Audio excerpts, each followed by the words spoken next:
can't stand. No, I just can't stand. I can't stand the sight of you leaving me. Let's just talk this thing over, baby, yeah. Can you see the tears in my eyes? Baby, please don't leave me. Don't leave me. You're the meaning of my life now. Without you, baby, I wish you lived. Hello, everyone. Hello. We're live, and Yanis has just joined us. There he is. Thanks, Yanis. Good Yes. to see you. Carlos Sorry, go on, Frank. No, I was listening to this song, and actually, a few people have asked, what's the song? So it's "Let's Talk It Over," and it's by Lee Fields. It's a very beautiful song. I like it. I love it every time it comes on.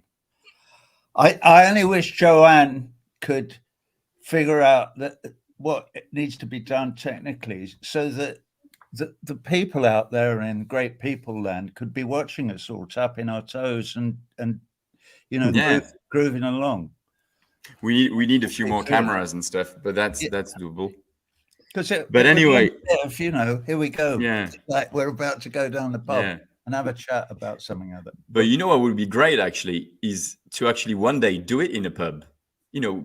If COVID ends and if we just do it in the pub, that'd be amazing. You mean we'd have to meet? And yes, that'd be the bad part. But we have to drink. Yeah. All right. This is a slippery fucking. Sorry. Slippery Anyway, slope. we live. It's Let's Talk It Over. Tonight we showing the show live on Let's Talk It Over, the YouTube channel, on DM25, and on Roger's YouTube channel for the first time. So we're expecting a lot of people to watch this. If you're watching us now, and if you want to hear the previous conversations we've had, just go to Let's Talk It Over on YouTube and like the video, subscribe, and you'll be sure not to miss any other conversations we're having. And by the way, Let's Talk It Over is also now a podcast. So tomorrow at the latest, you will be able to listen to this conversation as a podcast version. So Spotify, Apple Podcast, all the stuff that do podcast. We're here to talk about what everybody is talking about right now and has been talking about for 27 days. It's the Russian invasion of Ukraine. We're not going to have to talk about everything about this topic, I guess, but we're going to try to address the why, the reasons, NATO, Putin, the sanctions that are in place now against Russia and actually against all Russians, pretty much, or a lot of Russians. The media role into, and propaganda, because it's an important part of what's happening as well, and much, much more. We had difficulty actually to agree and find a title for this show, which shows that it's some kind of I don't think it's ever black and white, even though right now the mainstream media is trying to tell us that it's black and white. I think there is always some gray zones, and we're going to try to address them tonight. And I'm going to stop now and give the floor to Ece Temelkuran from Hamburg, Germany. I mean, you're not from Hamburg, Germany, but you are in Hamburg, Germany. Yeah, I am. Gentlemen, hello. I moved to Hamburg for 6 months. So if you want to, listen to a concert in Elbphilharmonie, the legendary concert hall, please be my guest. I was in a contemporary music concert. It was horrifying last Sunday. It was really. I'm not telling the name. it has been 2 weeks I came here, and last Sunday and this Sunday, the last Sunday and previous Sunday, the same thing happened in the city center, this so-called peace protest. And everybody was either dressed in blue and yellow, or they painted themselves blue and yellow. They were carrying something blue and yellow. Everywhere was Ukrainian flag colors. And at night, by the way, big buildings are doing this blue and yellow lightning and everything. So everything is blue and yellow in Europe, obviously. So it got me thinking, like, what the hell? I'm like, I don't remember in 2003, for instance, when Iraqi invasion happened, nobody was dressing in Iraqi flag colors. And I tweeted about this the other day, like, nobody dressed in Iraqi flag colors. And one stupid guy said that, you know what, it's not easy to distinguish between all those Arab flags. So that's why actually maybe it didn't happen. Obviously, it's not the reason. And I thought how easy it is for peace protesters when, you know, their demands are in line with the realpolitik of their nations.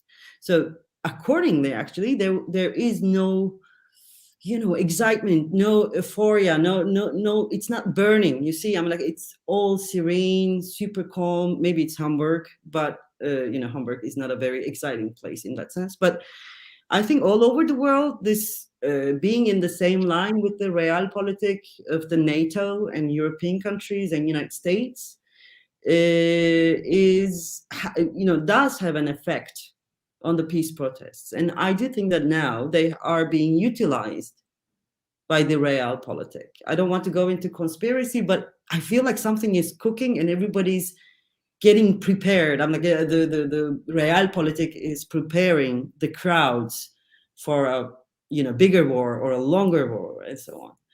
This is one part of the story which, you know, I'm so keen to listen what you think about. And the other thing is this sanctions on oligarchs, how politically pathetic it is. I mean, like, you cannot do anything and you do this oligarch, you know, sanctions on oligarchs.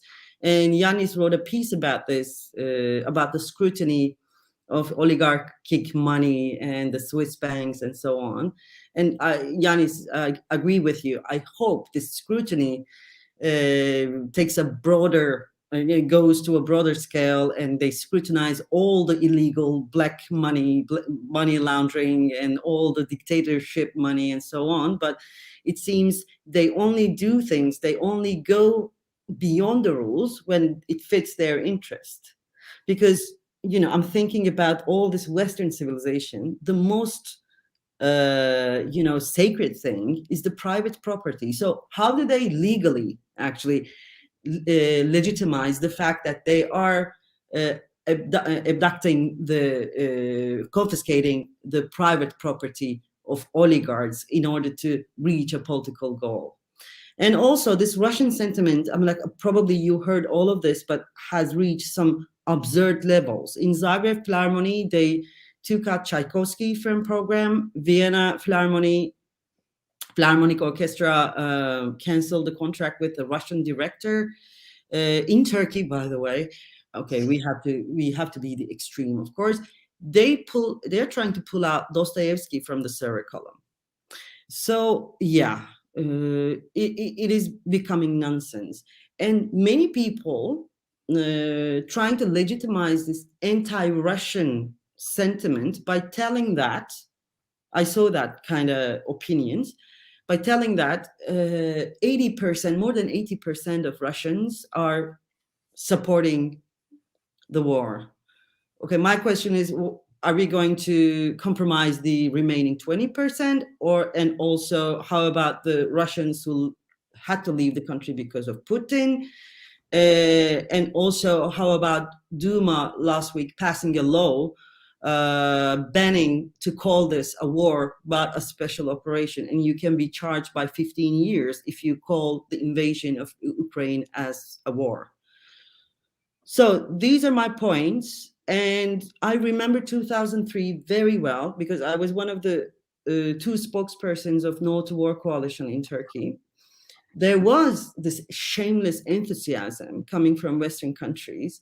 And I remember, I don't know if you remember this, but on the day the Iraqi war started, the invasion started, the Wall Street opening bell was rang by a general as a celebration of the war and the profit of the war. That was shameless. But this time, I think that shameless enthusiasm is replaced by this pride and honor of being on the victim's side, so to speak.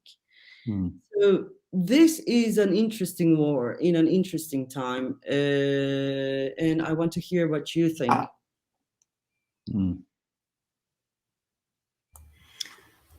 I'm open to anyone who wants to go next. I just wanted to say that I think for me personally, and I think for all of us on Let's Talk It Over, we've been involved in solidarity and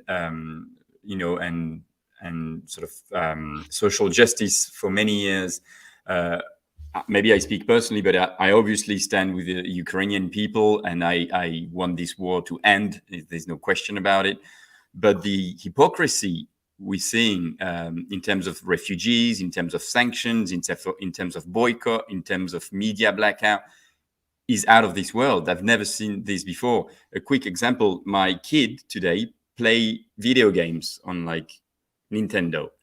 He opened the Nintendo game, and instead of the name of the game, there was something about solidarity with Ukraine on the Nintendo Switch. Please, solidarity with Ukraine, send money. This all profits made by this game today will be sent to Ukraine. It's amazing, but now if they need to apply the same standard to everyone else around the world. So sorry, but I have to add something, a small thing. I am not really criticizing the people who are joining these peace protests. I am not for, spotting the hypocrisy there. Okay, you didn't do this for Syrians, now you're doing it for Ukrainians because they are white Christians and so on. Because when people are doing something good in the name of good, it's not nice to curb their enthusiasm. But I think we have to be careful about this being utilized in terms of real politics and so on. I don't know. What do you think, Yanis? I mean, was I too harsh? Brian has his hand up, so you're going to hear from Brian. Sorry, I didn't see that. Sorry, Brian. Right. Well, I agree with everything you just said, Etche. What I would say I find most remarkable is the great comfort that people find in all agreeing with each other. So I have never seen any international event so universally and so simplistically presented. It's more and more the story is being told as if there's no context, no history, nothing happened before 17 days ago. Suddenly these Russians turned up in Ukraine.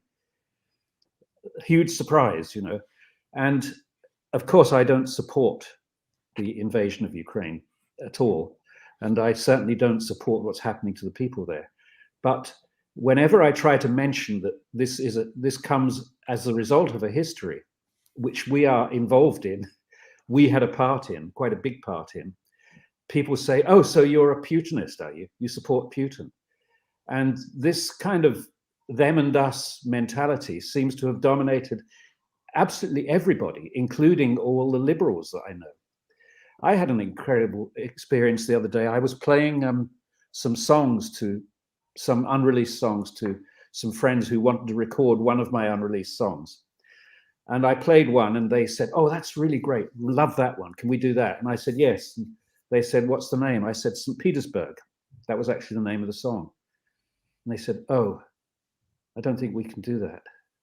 Can we do that? And I thought, what is controversial about that? And are we really in a position now where we're going to say the Russians are so evil that everything that Russians have ever done must be cast away from us as though tainted by the devil? So I've never seen anything like this before. The only thing a little bit like it was the destruction of Jeremy Corbyn. Actually, that was a rather similar operation. Again, it was black and white, So that's all I want to say right now, because other people want to speak. Well, I know the shame of being a citizen of a country run by a dictator. things are done in your name, and you're constantly in this, oh my God, like, this really deeply shameful feeling. So I can imagine at least this 20% of the population is in that mood at the moment. So I don't feel comfortable compromising that. I'm like, and also, anti-Russian. What is that? I'm like, as if Europe found its new Jews or something. Mm. Yeah. Hmm. Mm. Come on, Roger. That was too much. Well, of course, I agree with everything and all of that. We all do. But this is so distressing that I find it very difficult to kind of put my thoughts together. And so I want to concentrate my mind now onto saying what is important about this. The most fundamentally important thing about it, and of course you're right about all the blue and yellow, fills me with absolute horror, the waving of flags. We had this conversation before the show ever went out, and I'm sure it does everybody, because it's very difficult to actually concentrate your mind on the idea that what you're doing is taking the sides of innocent people against people who are not innocent, and there's a perpetrator and a victim. And that's what the context of this is, because that is not the context of this, but it is the narrative that we have been set up for over years of the recent trend in propaganda to demonize Russia, for instance, because this is relatively recent. Let's not forget that perestroika is only 1991. It's not that long ago. And there were, meetings at the highest level. Reagan and Gorbachev did sit in a room together, and they did agree to ban intermediate range nuclear weapons and so on and so forth. There was a real movement towards détente and towards diplomacy being important, and towards looking at the possibility of maybe building a future that we could all survive, right? And now we're looking at this, and people, by and large, and we're talking about huge majorities of people in Western countries, it seems to be, though it's very difficult to find the other side of the story of what's even going on because of the censorship of the other side of the story.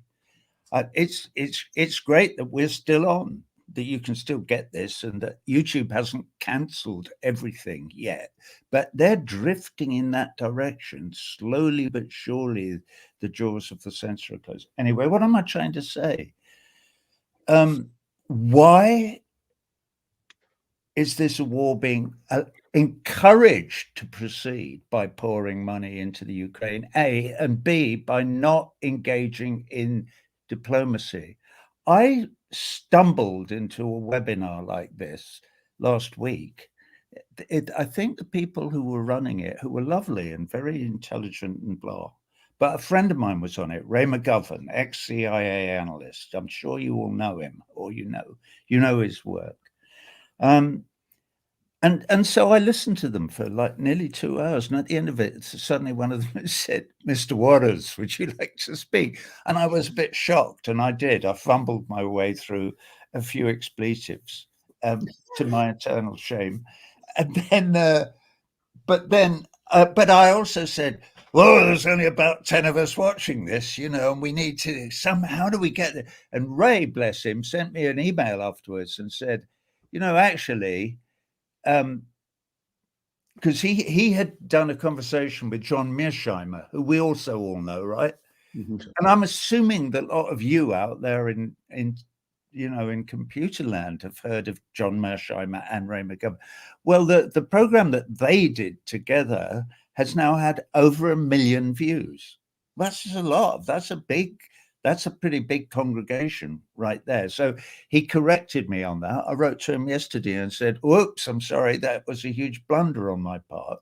And if I'm ever on that, invited to speak anywhere again ever, I will try not to make that mistake, and I'll try to cut down on the expletives a bit, because it's not a good way of selling, a different side of the narrative." Anyway, that's neither here nor there. it seems quite clear, does it not, that the reason that it's being exacerbated and allowed to go on is because the oligarchs wanted to. And as Yanis pointed out in one of his recent things that I read, oligarchs are not Russians. They're the few rich people who run everything, and they're everywhere. Mm-hmm. Certainly, they're all over the West. The West is completely controlled by corporations. And the people who invest in those corporations, by and large, oligarchs, because they've got most of the cash and whatever. They want it to keep going because it makes money.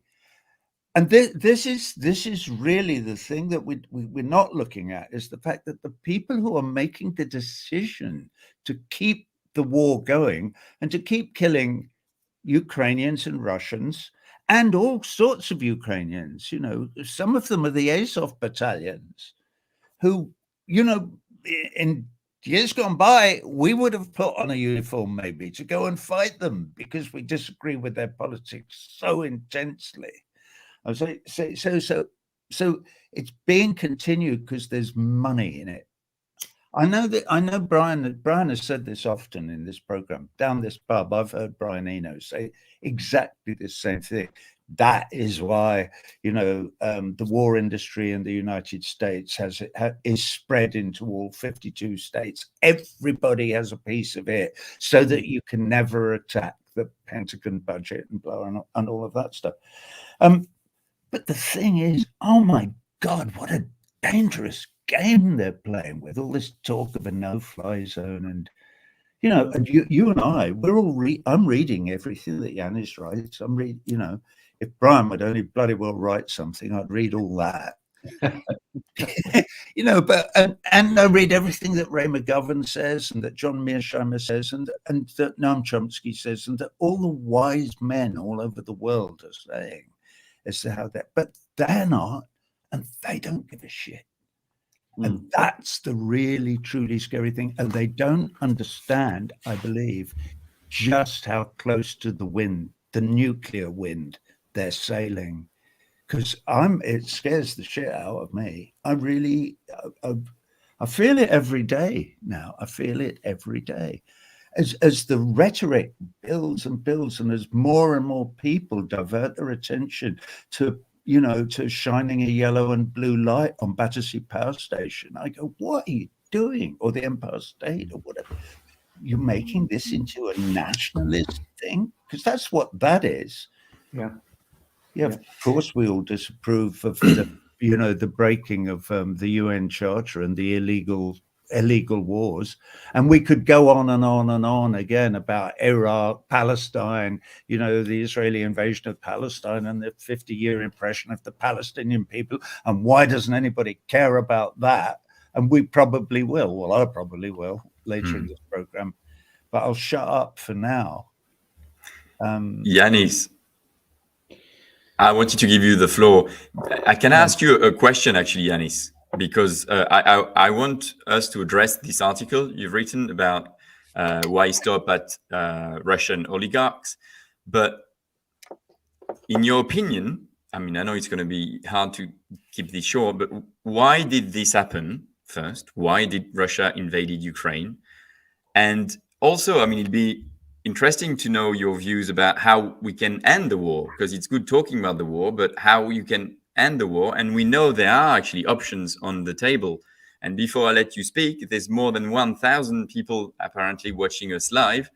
So folks, if you want this video to be seen and viewed by as many people as possible, click the like button, subscribe to all the channels, etc.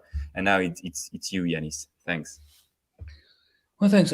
Of course, the reason why we're down the pub together is because we usually happen to agree on almost everything. And this is just another occasion. But I want to take it a bit further. You see, the sea of yellow and blue covering Europe is a hypocritical sea. This is my number one accusation. In other words, what do I mean by that? That while most of the people who go out there and demonstrate are very well-meaning, if you look at it as a movement, this movement does not really have the interests of Ukrainians in their heart as a movement, not as individuals participating in these events. What do I mean by this? Frank, you asked me, what is the only possible solution now? And there aren't many. There's only one. There are two options. One is a tragic one, a quagmire, a kind of Afghanistan, a permanent conflict, something between Afghanistan and Cyprus on the eastern flank of Europe. A slow-burning, maybe not that slow-burning, permanent conflict of a divided country with armies of occupation, with expropriation here, there, everywhere. This is, a catastrophe. It's a catastrophe for Ukraine. It's a catastrophe for our comrades in Russia who happen to be... DiEM25, Edge knows that. We have comrades, as we speak now, I'm not going to mention their names for obvious reasons, who are in prison, being tortured by Putin's henchmen for having demonstrated in St. Petersburg and in Moscow. There are particular persons that, occupy my soul and my mind almost every day because I know what they're going through. The reason why I'm saying that, the West, NATO, the powers that be, our governments, are hypocritical about the Ukrainians is because the only alternative to this quagmire is a meeting between Biden and Putin. Nothing else will sort this out, whereby there is an agreement of the two superpowers, because there are no other powers in Europe. The European Union is a figment of our imagination, doesn't exist geostrategically. It is simply the tail that the NATO wags. So imagine the only thing that could happen is Moscow and Washington could come to an arrangement with Zelensky agreeing to it, and with the European Union playing an auxiliary role, mainly financing, that there's going to be something that Putin can proclaim to be a victory, and something that the West can proclaim the victory. A solution that leaves everybody slightly dissatisfied, but in the end spares the people of Ukraine. And what would that solution be? It's really very straightforward. Cessation of the conflict, removal of the Russian troops, an independent, neutral Ukraine along the lines of Austria. We can discuss possible association with the European Union, like Austria had one during the Cold War. Regarding the Donbas area, you can have something like the Good Friday Agreement in Northern Ireland, which creates checks and balances, a kind of joint sovereignty, the same way that Northern Ireland enjoys joint sovereignty by London and Dublin, with EU money and investment. Something like that in the Donbas area to guarantee the rights of Ukrainian speakers, Russian speakers. Crimea can be kicked into the long grass and can be put on the shelf to discuss, in 1,000 years again. That would be a solution that Putin would take to his own folks, the KGB, FSB, oligarchs, whatever, and say, look, I won.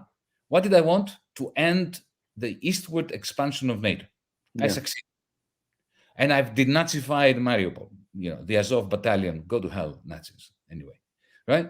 So he can proclaim his own victory. We can proclaim our own victory, that, Russian troops are out and they didn't destroy the sovereignty of Ukraine, and the Ukrainians can live in peace. And if the Europeans really mean their commitment to the Ukrainian people, stop painting everything yellow and blue, send them 100 billion euros and rebuild the bloody country. And you know what? Something else. How about wiping out the $97 billion of public debt that the Ukraine owns to the Western banks? If you really want to be solidaristic, do that. They are not doing any of that. My suspicion, it's a suspicion, I cannot prove it, history will tell, is that this is a solution President Zelensky really, really aches for. He really wants it. He's already mentioned 4 days ago that he no longer wants the Ukraine to be part of NATO.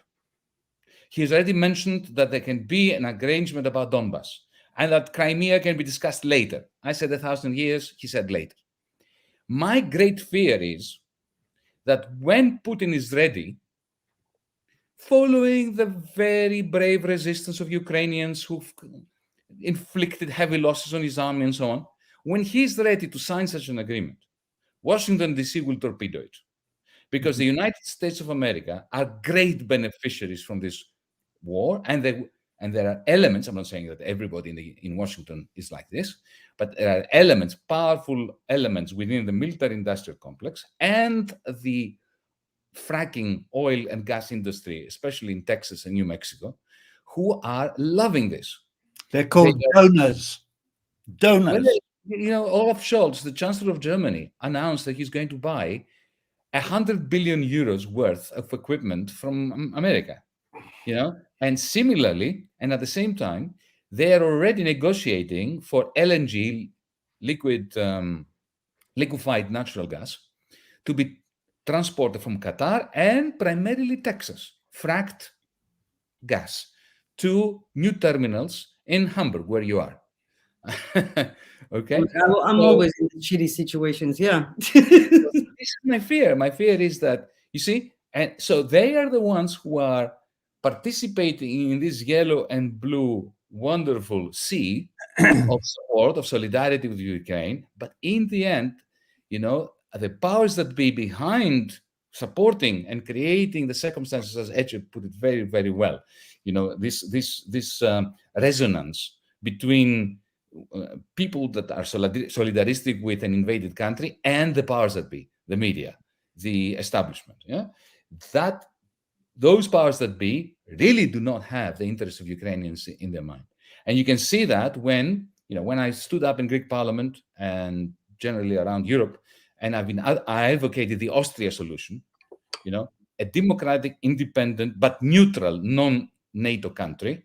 I was immediately hounded. I had the former Prime Minister of Finland coming out and lambasting me for being Putin's useful idiot. Yeah. To quote Brian, or misquote him. Okay. Because I was talking about the neutral Ukraine. So these people are prepared to sacrifice the people of Ukraine on the altar of maintaining their theoretical right to be a member of NATO. And the rest of us. Let's not forget the nuclear problem, because we should never, that should always be there, right in the front of our mind, because this is very, very dangerous brinkmanship. And if I may add a second grave worry that I have, it's not a worry, I'm experiencing it. These wars, imperialist wars, because this is a typical First World War type of imperialist war, two imperialist sides clashing with, huge numbers of victims on both sides. They have a tradition of dividing the left. Remember how the Second International was destroyed by the Great War. The Social Democrats in Germany took the side of the German government, the nationalist government. Some Russians took the side of the Tsar. And we split between the Second and Third International. I don't think that the left ever recovered from that split between Social Democrats and Bolsheviks. We never recovered. And now we have something like that. I have been personally attacked. Noam Chomsky has been attacked. Naomi Klein has been attacked. I'm sure you will be attacked very soon, if you haven't already been, by left-wing comrades in Eastern Europe, in particular in Poland, for something called West-splaining. It's a form of mansplaining.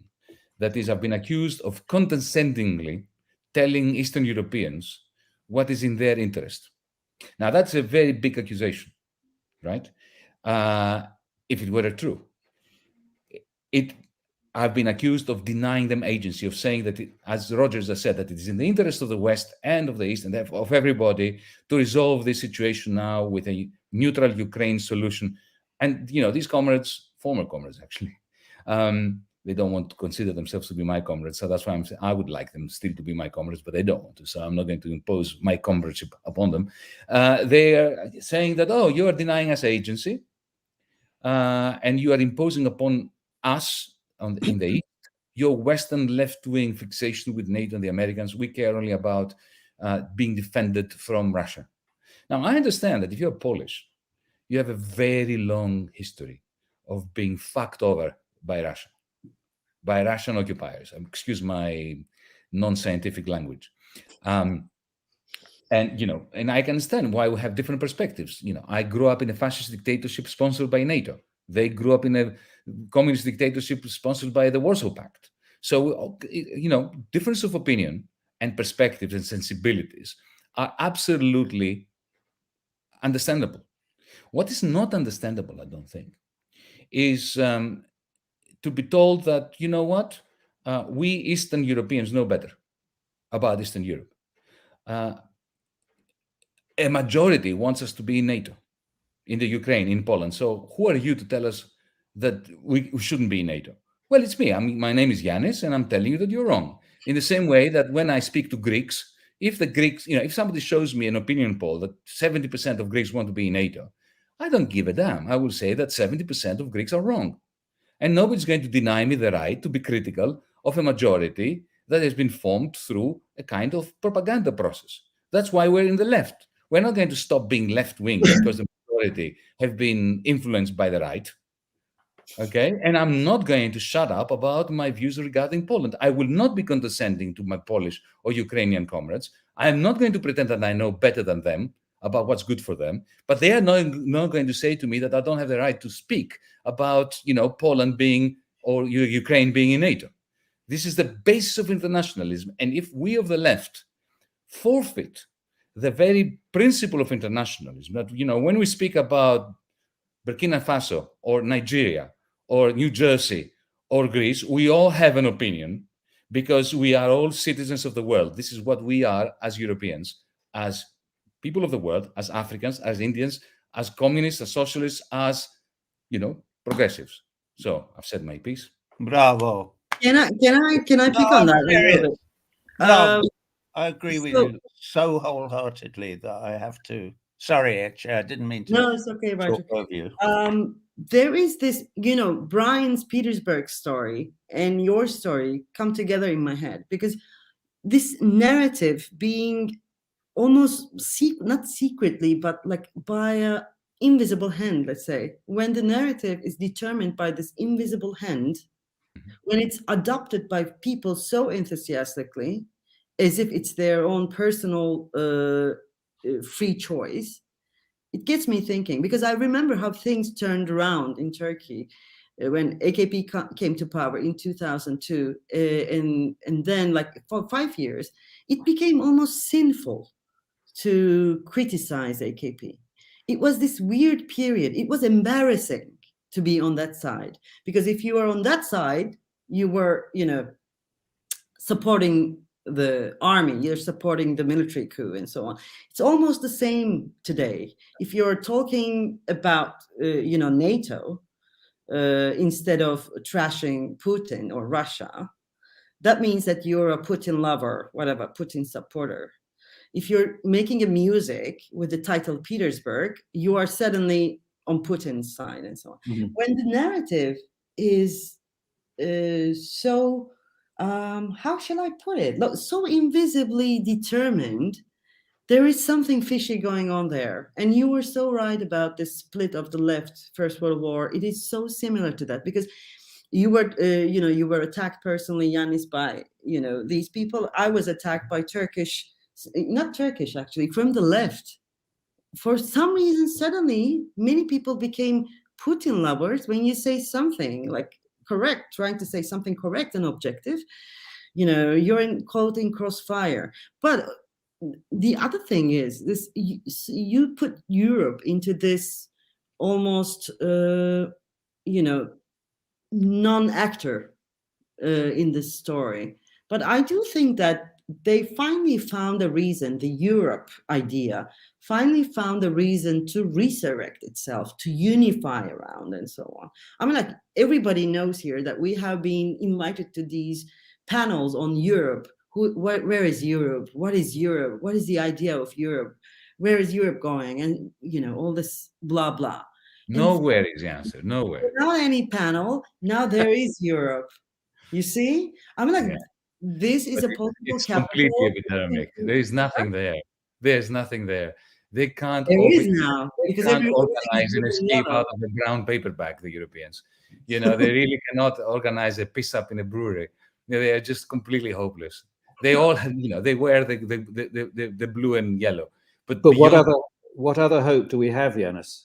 What other bodies might cohere? Well, my view on this, we have to take over Europe, but the establishment of the European Union, they're pathetic. They're completely Speaking of hope, Yanis' answer is the Progressive International, and he's probably right. You're in political cahoots with this Greek over here, Brian Eno. We all are. You're part of DM Ikoshipende. I've seen your name on the bloody, headed notepaper, Marla. And good for you. I would be too. Let me give you an example. Let me give you a tangible example, right?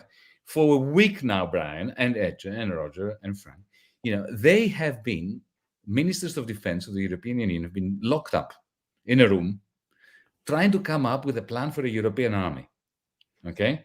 Which, of course, we could have told them it can't work. Why? Because let's say we have a European army. Let's say we create a strong, 300,000 men and women European army. Who is going to send them to war? We don't have a government. We do not have a European government. Ursula von der Leyen, right, doesn't even, have authority within her block of flats. She's a failed minister of defense from Germany who is now in Brussels. Nobody pays attention to her. She cannot send 300,000 men and women to war.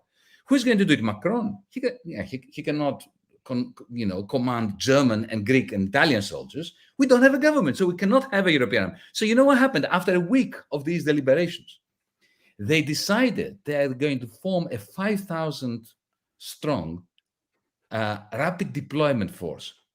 And then when our journalists said to them, so what will this where are they going to be deployed?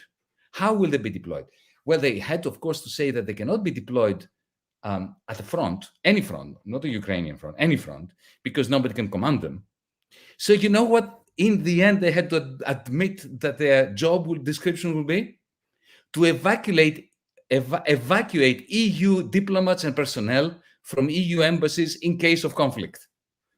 This is that was the achievement of the EU over the last week. Yeah. So we don't have any hope. He's listening to this and he's laughing his head off. And so is, of course, Biden. And so is, of course, China, because the European Union is a big, stupid continent. No, I mean, like Brian's question. Okay, when there is war talk, of course, there is this deployments, soldiers and, finance and power game. So one fears to appear naive.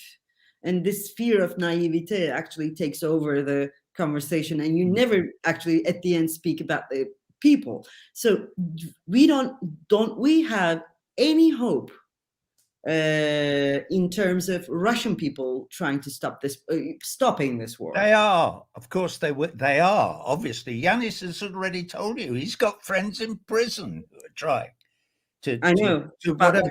Listen, a big all we uprising. can do, Ece, do we have any hope? Yeah, of course we have hope. This is it. We're expressing our hope here. We're joining the conversation. We are hoping that our small voices will join the choir, and eventually the sound of the choir singing in harmony will persuade all those people out in the streets waving blue and yellow flags that is not where the fight is. The fight is the fight out here in Cyberland, in the land where propaganda works its way, and which gets all those people with blue and yellow flags out into the street. When in fact we all know, and they should know, that the resolution of the conflict in Ukraine, which is why they're waving the blue and yellow flags, lies not with them. It lies, as Yanis quite rightly points out, so let's repeat it again and again and again and again. Joe Biden has to meet with Putin and Zelensky. That has to happen. And then slowly but as Yanis also rightly points out, the powers that be, the ruling class in the United States and all the other countries that produce armaments, don't want peace. They do not want it to happen. Some of them do, Roger. Some of them do. We need to exploit the divisions between big capital, because the companies that make weapons and the companies that frack gas and oil in Texas, they want the war to continue, and they're very powerful. But there are others that don't want it, like Google, for instance, or Apple.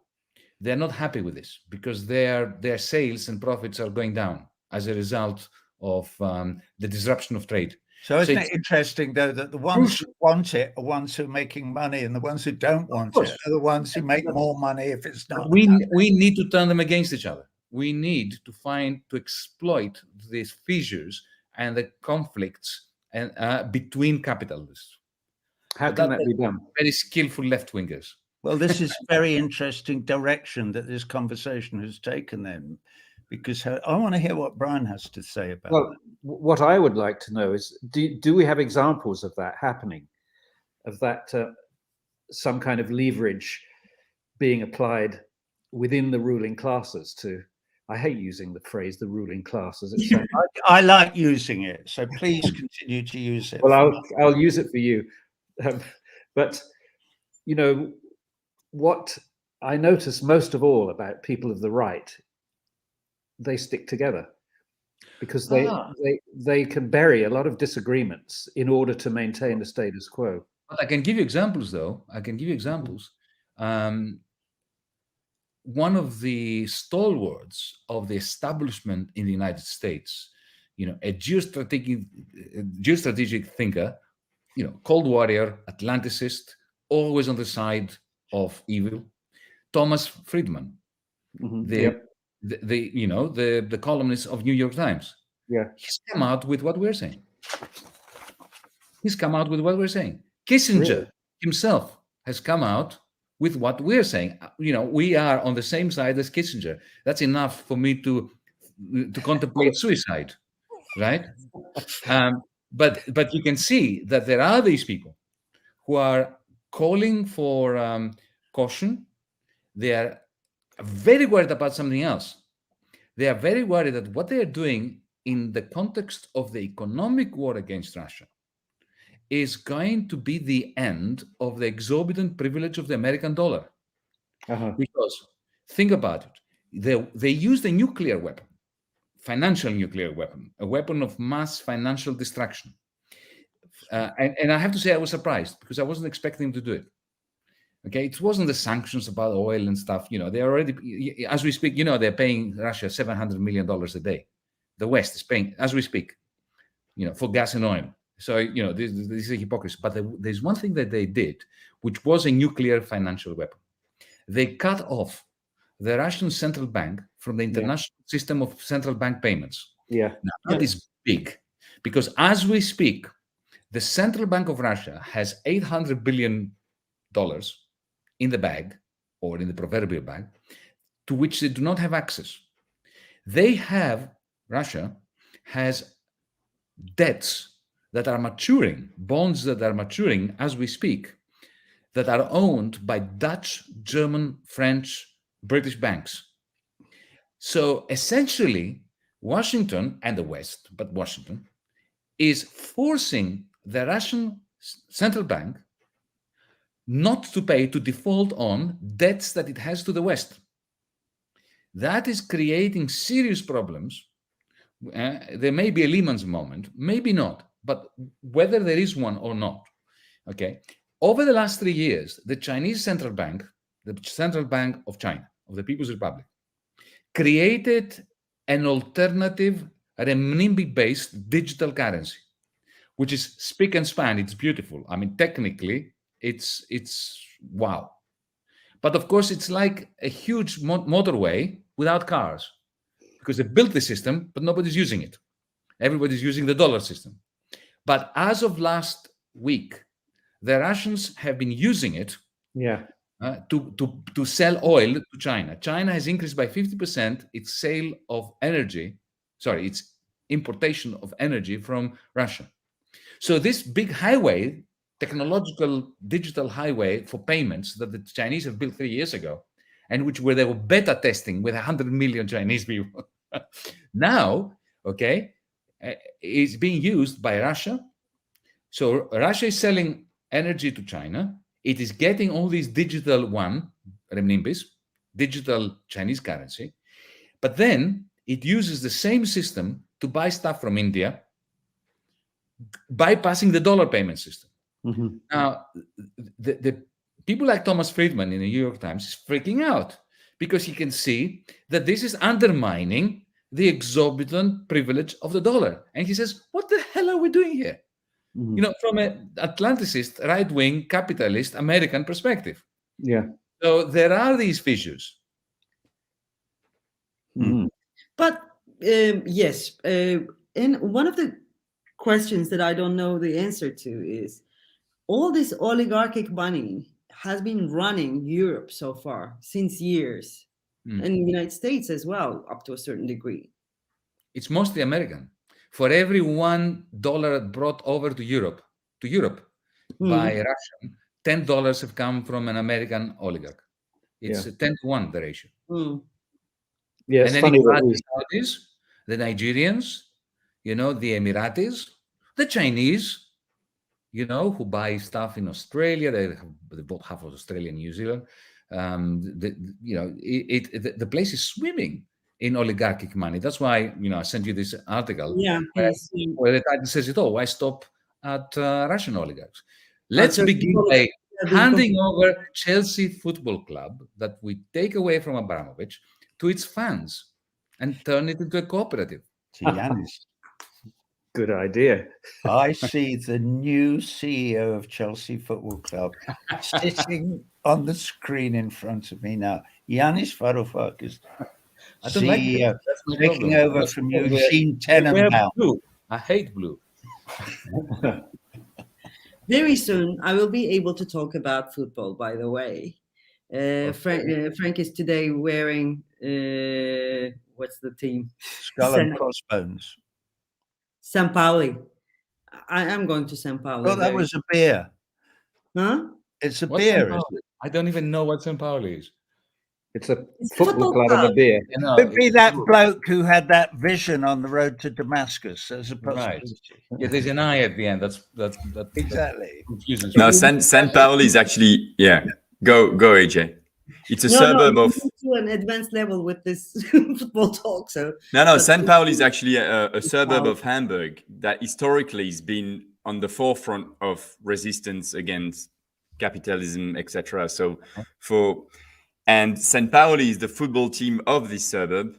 And when I was in San Pauli for the G20, I think, I can't remember, 4 years ago, 5 years ago, maybe 6 years ago, they opened the stadium for demonstrators to prepare and stuff. So it's historically a very radical suburb of Hamburg that apparently even during Germany Nazism voted.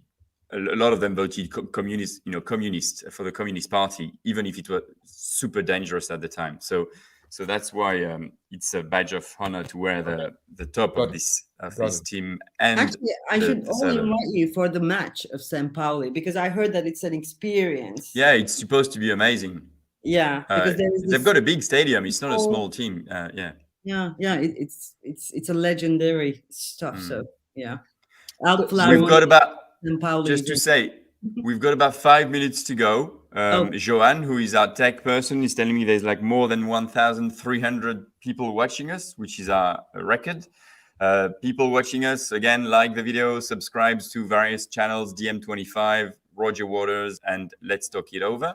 But we've got, about 5-10 minutes max. So, Brian, you wanted to say something? Yes. Sorry. Well, what I want to say is that what we all have to do, I think, it's very clear from our conversation that we agree about quite a lot of things. And I can't think that it's only us. So we have to have the courage to actually start saying these things. I mean, it is very difficult because people really don't want to hear it.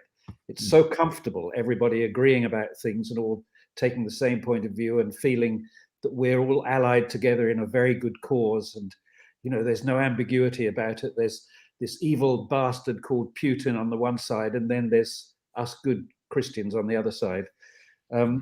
We really must, as much as we possibly can, say to everyone we know, it's a bit more simply complicated than that. There's really a lot of other stories beside this single one that we're being told. And I mean, it does take courage to do it. You can feel the pressure if you even start to make a sentence about this. If you even say it might be a bit more complicated than that, you can feel the look coming on. But if enough of us can do it and say, yes, we're sympathetic, but we're not completely hoodwinked. Yep. Well, let me just say this. So I'm assuming that everybody listening to this they're probably, maybe they're on iPhones, but they probably have a computer. So put in John Mearsheimer, Ray McGovern, and watch that for a start, just to get the basic history of what has led up to this crisis. Okay. I would also like to speak directly, if I may, to this girl from the Ukraine who I was in correspondence with, Alina, who's a 19-year-old girl from Kiev, I believe. And we had a little exchange of emails until suddenly it didn't sound like her anymore. It sounded like Big Brother was writing it for her, because it was suddenly completely changed. But before it changed, she took issue with me on one small point in the early correspondence. And this correspondence is available, by the way, on my website, on my Facebook page. So if you want to read my correspondence with this young woman in Ukraine, you can. It's there. Alina, yeah, what did she say? She said, "You're wrong about one thing. I live here, and I'm 200% certain there are no neo-fascists in the Ukraine." And I just went, exactly. But isn't that fascinating that this young woman, and she probably believes that to be true, if you see what I mean, or she has no idea what the Azov battalion is, what a neo-fascist. That's what war does. The moment war begins, you lose any capacity to have a decent exchange of information. Even that's why we have to look at Mearsheimer and Ray McGovern. If you haven't seen this, and by the way, Roger, you mentioned Mearsheimer. He gave a speech at the University of Chicago 6 years ago. The speech is called "Why is Ukraine the West's Fault?" The speech got 22 million views as we speak. So, yeah. Well, let's not forget that there were 22 million of us in the streets in March 2003, the day before. Well done. Thank you. Exactly. Ray McGovern. We can post the links when we finish. You know, there were 20 million people in the streets on February the 14th, 2003, which was, you know, only a couple of weeks before the invasion of Iraq. And so the people made it quite clear and plain that they knew that this was a desperate mistake, and that our leaders should not do it. And unfortunately, our leaders took no notice. But I'm really glad that Frank shared that number with us.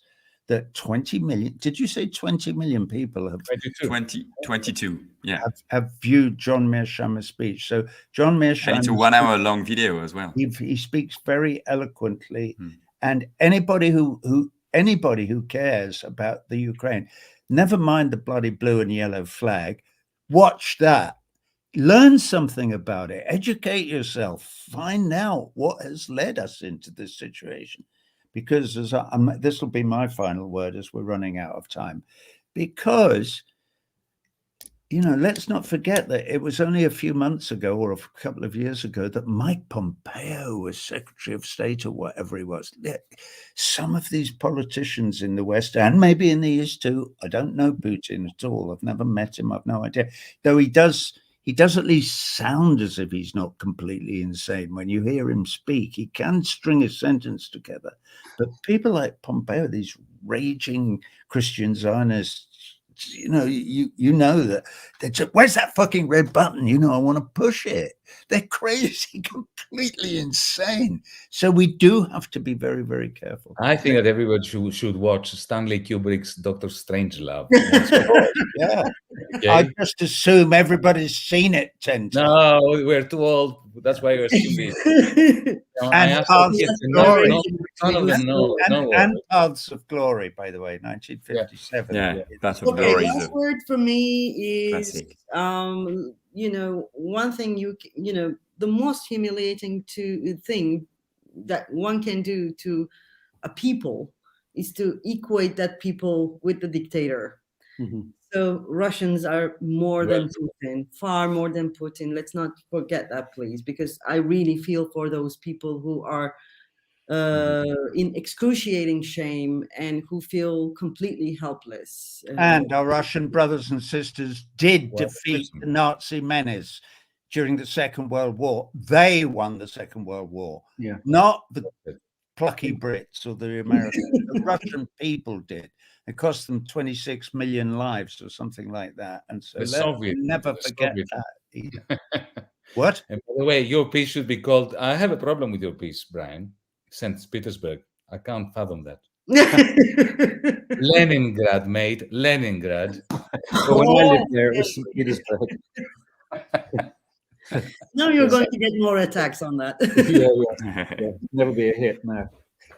Should Brian, do you want to say something to Yes, wrap I'll it up, just say- or Yanis? well, since we're recommending books and films, I would like to recommend one book by a German historian called Sebastian Haffner, called Defying Hitler.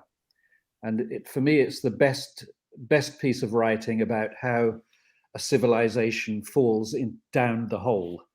It's been a guiding light for me for a very long time. It just shows how easy it is for everyone to agree about the wrong thing. Actually has written a pretty good book about that too. I know. Well, that's quite true. Brian loves that book. Brian, what's that again? I want to write it down. It's called Defying Hitler. Okay. And If it's you want to by- read my book, Roger, it's called How to Lose a Country. We'll post all the links. Once the live's over, we can post all the links in the Very good. description. You do that. There's no need Yanis, to start do you want? shouting. We're all friends here. Do you want to wrap up, Yanis? No, I really enjoyed tonight. Yeah, me too. Hmm. I just Me all I want to say is thanks to all of you. Thank you. Okay. Thanks, everyone. And I want to say thanks actually again to Johan Rolls, who is the Yeah, thanks, invisible Johan. hand. And I've said he's a tech guy. He's not a tech guy. He's actually the producer of this show. So sorry, Johan. You're the Thank you, producer Johan. of the show. So thanks everyone for watching us. We hope to have more conversations like this. Hopefully the war will end soon, but we're not so sure about that. And you'll understand why if you rewatch the conversation. It was Let's Talk It Over. I think the show number 9 we've done together. Tomorrow you'll be able to listen to this as a podcast as well on, again, all the podcast providers like Spotify, etc. So thanks everyone, and let's keep fighting. Bye, Bye, guys. everyone. See you. Bye. Bye-bye.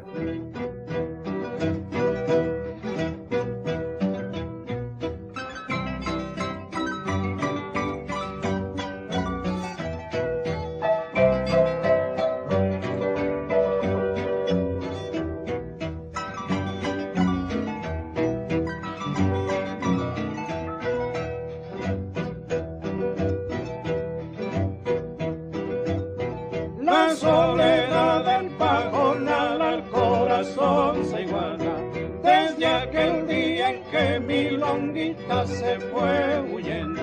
¿Para dónde marcharía esta longuita cuando volverá?